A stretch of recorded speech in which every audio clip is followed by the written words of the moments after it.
ओम नमः शिवाय गुरवे सच्चिदानन्दमूर्तये निष्प्रपञ्चाय शान्ताय निरालम्बाय तेजसे। हरिओम प्रभु जी, आज के इस प्रश्न परिषद में आप सबका स्वागत है। आज का प्रश्न भावनगर से नगीन दास पिठवा जी का है। उन्होंने पूछा है, सहज समाधि क्या है? सहज समाधि क्या है? देखो प्रभु जी, जो असहज नहीं है वह सहज है। जिसमें कुछ करना होता है, करना पड़ता है, वह असहज है। हमारी स्वाभाविक स्थिति नहीं है। स्वाभाविक स्थिति माने आत्मस्थिति। आत्मा न तो कुछ करता है, न तो कुछ धरता है, न कहीं से आता है, न कहीं जाता है, बस है मात्र। होना मात्र आत्मा का स्वभाव है। बस उस स्थिति में पहुंच जाना, उसी का नाम है सहज स्थिति। इसी को सहज स्थिति कहो, सहज अवस्था कहो, सहज साधना कहो, सहज समाधि कहो। देखो, मनुष्य रजस प्रधान प्राणी है। कुछ किए बगैर हम रह नहीं सकते। आप देखो, कहीं पर भी कोई भी मनुष्य कुछ न कुछ तो करता ही रहता है। कुछ नहीं करता, बैठा है तो भी पाँव हिलाता रहता है, या सर हिलाता रहता है, या उंगली हिलाता रहता है, या कुछ तोड़ता रहता है, पत्ते तोड़ता है, घास के तिनके तोड़ता रहता है बैठा बैठा। दरी पर बैठा है तो धागे निकालता रहता है। कुछ नहीं करता तो बस ऐसे बैठा बैठा खंभे गिनता रहता है। कुछ तो करता है, किए बगैर रह नहीं सकता। तो कुछ न करना, कुछ करने की जरूरत ही न महसूस हो, न तो उसकी वासना हो, न आदत हो, न जरूरत हो, और अपने आप में स्वस्थ हो जाना, इसको नैष्कर्म्य सिद्धि भी कहते हैं। यह है सहज समाधि। इसके लिए पहले करना होता है। न करने के लिए बहुत कुछ करना पड़ता है महाराज। अब हम कुछ नहीं करेंगे। ऐसा करने के लिए पहले अपने अंदर रही हुई कर्म वासना को खत्म करना पड़ेगा। तो धीरे धीरे असंग रहकर कर्म करते करते फिर उस कर्मों से हमें उपरामता हो जाएगी। फिर कुछ नहीं करेंगे, बस अपने आप में बैठेंगे। इसको चुप साधना भी कहते हैं। स्वामी रामसुखदास जी का एक पुस्तक है, सहज साधना। छोटी सी पुस्तिका है, लगभग 50-60-65 पन्नों की। उसमें 6-7 चैप्टर दिए हैं। अंतिम चैप्टर है उसमें चुप साधना। उसको सहज साधना भी कह लो। 7 रुपये की पुस्तक है, लेकिन मेरी दृष्टि में उससे मूल्यवान और कोई पुस्तक हो नहीं सकती। सिर्फ अंतिम लेख चुप साधना आप पढ़ लो, आपकी सब साधना हो गई। चुप बैठो, बस बैठने का संकल्प भी नहीं करना है कि हम बैठेंगे, बस चुप रहो। बैठो, चाहे उठो, चाहे चलो, चाहे जो भी होता है होने दो, और आप चुप रहो। कुछ भी करने की अंदर से लालसा न हो, कुछ भी करने का अंदर से कोई फोर्स न हो। अंदर इतना फोर्स है, इतना दबाव है कि हम कुछ किए बगैर रह नहीं सकते।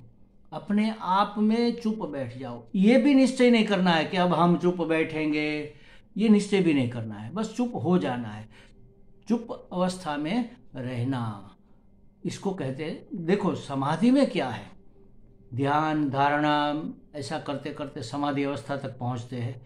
पहले सविकल्प समाधि, फिर निर्विकल्प समाधि। लेकिन निर्विकल्प समाधि में भी उत्थान होता है। तो समाधि करना और समाधि से जागना, ये द्वैत वहाँ पर भी रहा हुआ है। तो जो चला जाए वह अपना स्वरूप नहीं होता महाराज। निर्विकल्प समाधि भी अगर टूट जाती है, चली जाती है, छूट जाती है, तो वह अपना स्वरूप नहीं है। अपने स्वरूप का परिचय जरूर है, लेकिन वह स्वयं अपना स्वरूप नहीं है। अपने स्वरूप में स्थित हो जाना, चलते फिरते, खाते बैठते, उठते जागते, बस समाधि में रहना, मतलब समाधान हमारा मन से रहे। हमें न तो कोई समस्या रहे, न तो कोई प्रश्न रहे। क्या करना है, क्या धरना है, जो होना है वो हो रहा है, वो होने दो। उसके होने के बीच में भी नहीं आना है। उसको उसका संचालन भी नहीं करना है कि ऐसे होना चाहिए, नहीं, कुछ नहीं करना। ये बहुत मुश्किल है, कुछ न करना, इसको कहते हैं सहज समाधि, सहज अवस्था कह लो। शास्त्र में कहा है उत्तमा सहजावस्था, मध्यमा ध्यान धारणा, कनिष्ठा शास्त्र चिंता च तीर्थ यात्रा मधामाधम। अधम से अधम मतलब निकृष्ट से निकृष्ट, छोटे से छोटी साधना तीर्थ यात्रा है। उससे अगर थोड़ी उत्कृष्ट साधना करनी है तो कथा वार्ता का श्रवण है, कथा वार्ता सुनो और उसको उसके बारे में भगवान की लीलाओं का चिंतन करो। उससे उत्कृष्ट है श्रवण मनन निधिध्यासन, उसको शास्त्र चिंतन कहते हैं। और शास्त्र चिंतन का परिणाम है सहज अवस्था। अहम ब्रह्मास्मि, मैं ब्रह्म हूँ, कहाँ नहीं हूँ, हर जगह मेरा होना ही मेरा ब्रह्मपना है, मेरे में कुछ कमी न होना, कोई अपूर्णता नहीं, मैं तो परिपूर्ण हूँ, परितः पूर्ण हूँ। यह एहसास हो जाना, ऐसी अनुभूति हो जाना, इसको कहते हैं सहज अवस्था। फिर क्या करना है, न तो मुझ में कुछ कमी है, न तो मुझे कहीं आना है, न तो मुझे कहीं जाना है, क्योंकि हर जगह मैं ही मैं हूँ, मेरे अपने सिवा यहाँ कुछ भी नहीं। तो इस स्थिति में सोते जागते उठते बैठते खाते पीते चलते फिरते जो कुछ भी हो रहा है, करते नहीं, जो कुछ भी करते नहीं, जो कुछ भी हो रहा है उसमें सहज अवस्था में रहना, बिल्कुल सहज अवस्था में रहना, उसको कहेंगे सहज अवस्था। सहज और ज ये दो शब्दों से बना है। जन्म के साथ हम जैसे थे, बिल्कुल जन्म की क्षण में हम क्या कर रहे थे, कुछ कर नहीं रहे थे, करने का भान भी तो नहीं था, बस उसी तरह वापस हो जाना, ना कुछ करना ना कुछ धरना, मतलब रजोगुण का शून्यावकाश कर देना, रजोगुण का लय कर देना। तमोगुण पहले जाएगा, फिर रजोगुण में हम प्रवेश करेंगे, फिर रजोगुण जाएगा, फिर सत्वगुण में प्रवेश करेंगे, और सत्व भी संजायते, सत्व भी बांधता है, तो उसमें भी हमें अभिभूत नहीं होना है। तीनों की साम्यावस्था हो जाए, बस तीनों समान हो जाए, न कुछ करना है, न धरना है, न आना है, न जाना है, न कोई जिज्ञासा है, न कोई चिंता है, न कोई समस्या है, बस है मात्र, अपना होना मात्र आनंद स्वरूप है, अपना होना मात्र प्रसन्न स्वरूप है, अपना होना मात्र पूर्ण स्वरूप है, और कुछ उसमें ऐड करने की, उसमें अभिवृद्धि करने की जरूरत नहीं है महाराज। हम जैसे है, जहाँ है, जो भी है बिल्कुल ठीक है, बिल्कुल उचित है, क्योंकि हम परमात्मा स्वयं है, परमात्मा ने यह वेश धारण किया हुआ है। वास्तव में तो हम ब्रह्म ही है, वास्तव में तो हम परम ही है। तो ऐसी उत्तम अवस्था को सहजावस्था कहते हैं। देखो, करना और न करना, प्रवृत्ति और निवृत्ति, ये दोनों प्रकृति के अंतर्गत आते हैं। इस दोनों से मुक्त हो जाना, इसी को कहते हैं सहजावस्था। निर्विकल्प समाधि भी करना होता है ना, तो ये भी सहज नहीं है, कुछ नहीं करना, बस इसके लिए अभी शुरू में समझो कि थोड़ा बहुत अपने आप को नरोवा कुंजरोवा की तरह रखना होगा। सुबह में उठकर बैठ जाओ, मतलब बैठने का संकल्प भी नहीं, सुबह में यह साधना ठीक से हो सकती है जब हमारे सब विचार निवृत्त हो जाते हैं। सुबह उठते ही बस ऐसे ही पड़े रहो, कुछ सोचना नहीं है कितने बज गए, अब उठना है कि नहीं उठना है, क्या करना है क्या नहीं करना है, आज का क्या प्रोग्राम है, कुछ नहीं, बस ऐसा अभ्यास भी करना होता है। तो ये करना भी जब छूट जाएगा, अपने आप ये सब रहेगा, होता रहेगा नहीं, अपने आप सब रहेगा, तब उसको कहेंगे सहज समाधि या तो सहजावस्था। इसके लिए जो किया जाता है उसको कहते हैं सहज साधना, और इससे ऊंची साधना मेरी दृष्टि में और कोई नहीं है। सहज साधना से उत्कृष्ट साधना चुप साधना, चुप हो जाना मतलब मन से, वाणी से और शरीर से, तीनों से चुप हो जाना। शरीर से तो हम कुछ ना कुछ करते रहते हैं, अगर किसी ने हमें बिठा दिया कि भाई बैठ जाओ बिल्कुल चुप, कुछ नहीं करना है, तो कुछ बोलते रहेंगे, बोलना भी नहीं है बिल्कुल चुप, तो वाणी को हम बंद कर देंगे, लेकिन मन में तो बोलते रहेंगे। मन से बहुत कुछ हम करते रहते हैं, बोलते रहते हैं, आते रहते हैं, जाते रहते हैं, कुछ भी वास्तव में हम जो नहीं कर पाते ना, वह मन से कर देते हैं। और जो करना होता है उसकी योजना हमें जो बनानी है कि हम ऐसा करेंगे, तो ऐसा मन से पहले कर देते हैं, फिर शरीर से क्रिया होती है। जो बोलना होता है पहले मन से बोला जाता है, फिर वाणी से उच्चरित होता है। तो मन से तो कुछ ना कुछ करना चलता ही रहता है, चलता ही रहता है। मन को भी चुप कर देना, चुप्पी साध लेना। साध लेना माने सिद्ध कर देना, चुप्पी सिद्ध हो गई, बिल्कुल चुप, शरीर से भी चुप, वाणी से भी मौन और मन से भी मौन। ये मौन की साधना है महाराज। मौन अपना स्वरूप है। पहले धीरे धीरे वाणी का मौन शुरू कर सकते हैं हम, कि वाणी से हम मौन रहेंगे। अरे महाराज आपको क्या पता कितना काम होता है, मौन में थोड़े ही चलता है।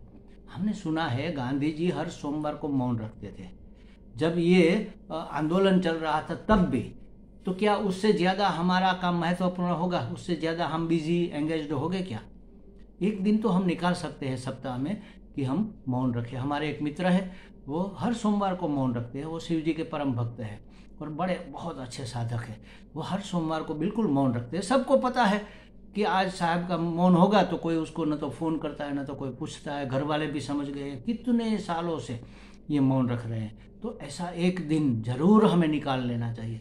इससे क्या होगा कि हमें अपना परिचय होगा कि अरे अंदर क्या क्या झंझटें चल रही है, क्या क्या कपट अंदर चल रहा है, इतना क्लेश, इतनी कषाय। वो दिखेगा कब? जब हम शांत होकर देखेंगे, मौन होंगे तब तो दिखेगा। तो मौन साधना सबसे पहली साधना, वाणी का मौन, फिर धीरे धीरे शरीर का मौन और फिर मन का मौन। तो मन का मौन जब सध जाए तब हो जाएगी अपनी सहज अवस्था। उसी को कहते हैं सहज समाधि, जो करनी नहीं होती है, रहती है हर दम। एक एक दम माने श्वास, हर श्वास में वह रहती है। सांस छूट जाए तो आदमी मर जाए, उसी तरह ये समाधि छूट जाए तो फिर ये सहज नहीं रही। न तो इसमें होना होता है, न तो इसमें मिटना होता है। समाधि होती भी नहीं है, समाधि मिटती भी नहीं है, टूटती भी नहीं है, उत्थान भी नहीं होता है। तो ऐसी अवस्था को कहेंगे सहज समाधि। उसके लिए आप शुरू करो, पहले मौन साधना शुरू करो। सप्ताह में एक बार अगर नहीं हो रहा है तो ऐसा भी हो सकता है कि सुबह सुबह में तो हमें और कोई काम होता नहीं, तो हम ऐसी एक संकल्प ले लेंगे कि 11 बजे तक हम एक शब्द नहीं बोलेंगे। भाई चाय हो गई कि नहीं हो गई, जल्दी करो मुझे जाना है, कुछ नहीं। नाश्ता दे दो हमें जाना है, कुछ नहीं। हमारा पानी गर्म हुआ कि नहीं, कुछ नहीं। बिल्कुल मौन 11 बजे तक।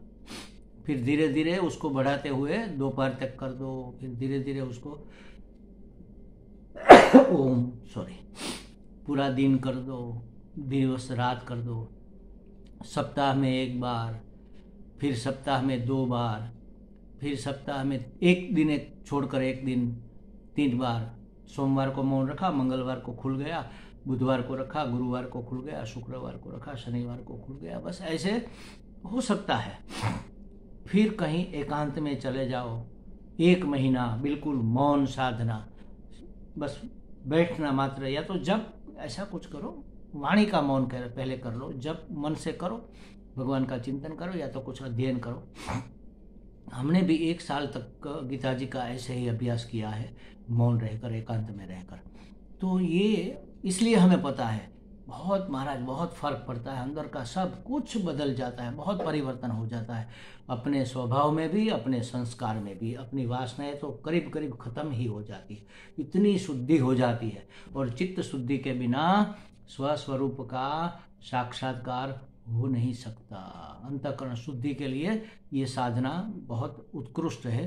तो हमें लगता है सहज साधना के बारे में थोड़ी बहुत जानकारी पिठवा जी को मिल गई होगी। हम आपको सबको रिक्वेस्ट करते हैं कि ये स्वामी राम सुखदास जी की पुस्तिका है, सहज साधना करके आप इसको खरीद लीजिए। 7 रुपये की कीमत है, लेकिन इसके अंदर भंडार भरा पड़ा है। अंतिम जो चैप्टर है चुप साधना का, उसको आप जरूर पढ़िए और उसके अनुसार अपनी साधना भी जरूर करिए। हमें लगता है काफ़ी स्पष्टता हो गई है। हरि ओम।